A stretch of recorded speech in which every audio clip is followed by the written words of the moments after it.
a screaming void.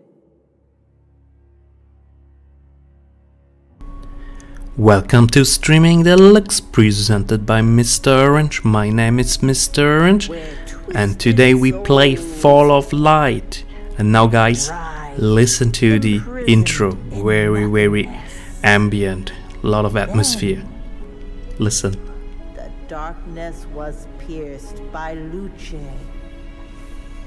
and with her came warmth and order. The soul ceased to scream, and everything started to take shape.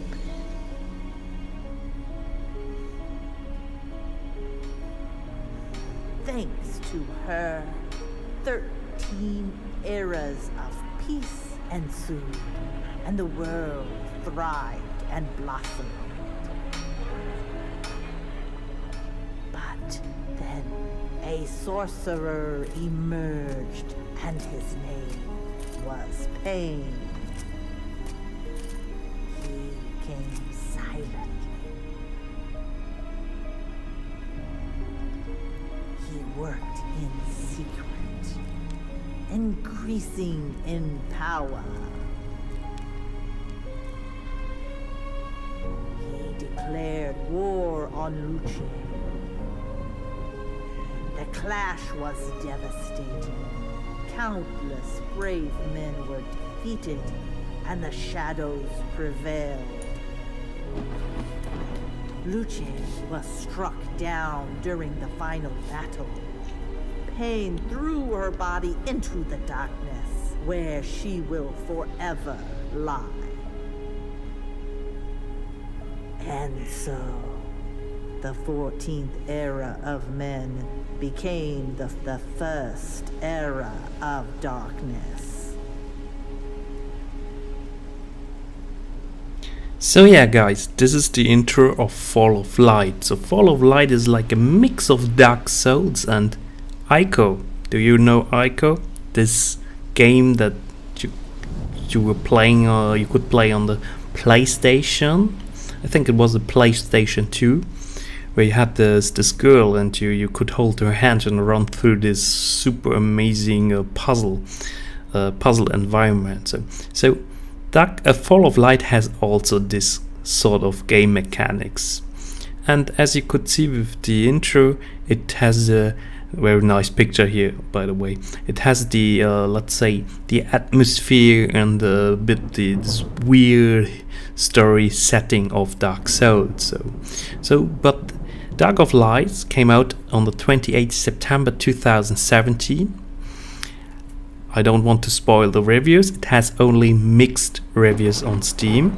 It's an adventure action RPG indie hack and slash, so everything actually you would like from some sort of this game.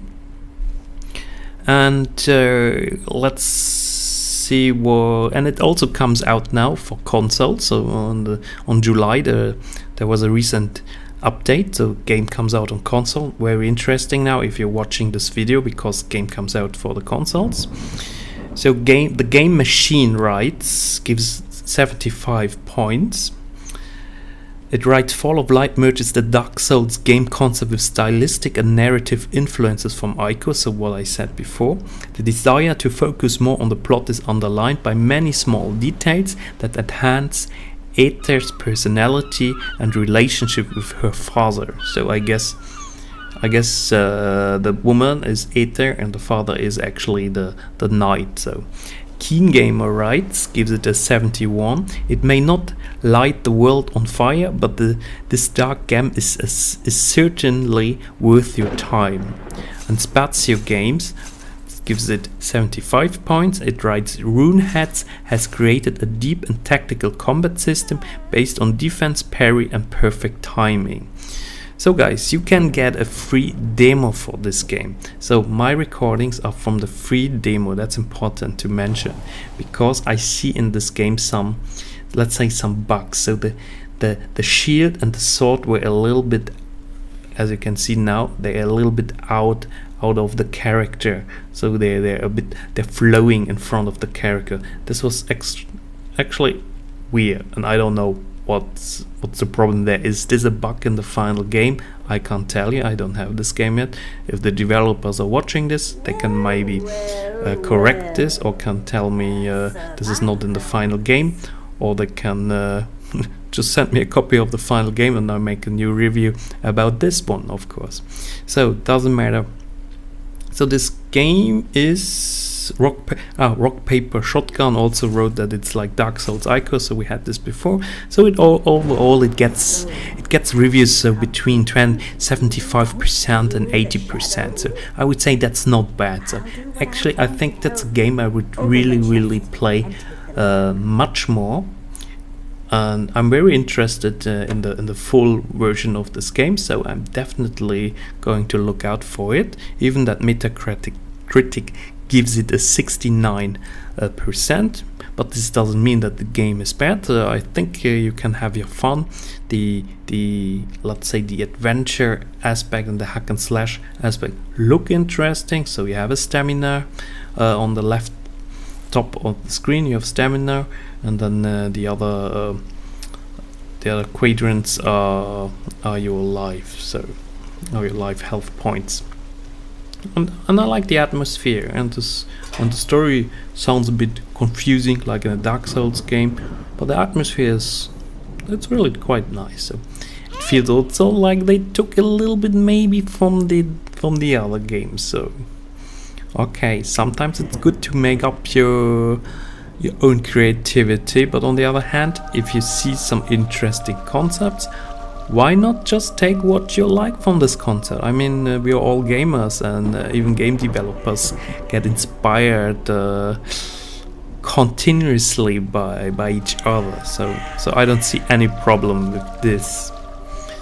So guys, yeah, what else to say? So 20 different battle stances, including two-handed and dual-wielding weapons, 10 weapon classes covering both short-range and long-range weaponry, guide and protect your companion, fight shadow soldiers, explore the overworld, score dungeons, temples. So a lot to do, uncover many secrets and solve various environmental puzzles. So it's a game you can even play on an i3 if you're interested, and on a 560 Ti GPU. Yeah, what are people with the most helpful reviews on Steam are writing to? It's an interesting game in theory, but the execution they didn't like. So AM60 writes this on the Steam store page. The biggest problem by far is the combat. So specifically the fact that it's awful and you deal with it constantly, so he's not really happy about it. So the player character is sluggish and unresponsive, so very hard review. Every action seems to take twice as long as it should. Most enemies exhibit basically the same behavior. The game itself looks okay. Other people, yeah, someone writes, Giga writes, challenging combat that relies on spacing and timing, so that's something we like from the Dark Souls games. Highly atmospheric, that's what I said before. Huge open world levels to explore, so I didn't see this now in the demo, but I think that actually sounds great. So I like this red lights there, and it reminds me of Dark Souls 3, I think, in the beginning. Yeah, it's Dark Souls 3. It's a Unity engine, so graphics are, yeah, people like them. FPS dropped, didn't experience them actually. So someone writes better than Dark Souls. Yeah, okay. I mean that remains to be discussed. So, and here we go. Here's then the first boss enemy. So yeah, overall I enjoyed the demo. I think I'm looking out for this game. I put it on my wish list, and if it comes out I'm going to play it definitely. I hope they're fixing some of the bugs and they have a nice release on the console. So if you enjoyed my video, give me a subscription to my channel, I would be thrilled. So thank you for watching, see you guys. And I'm dead again, oh my god.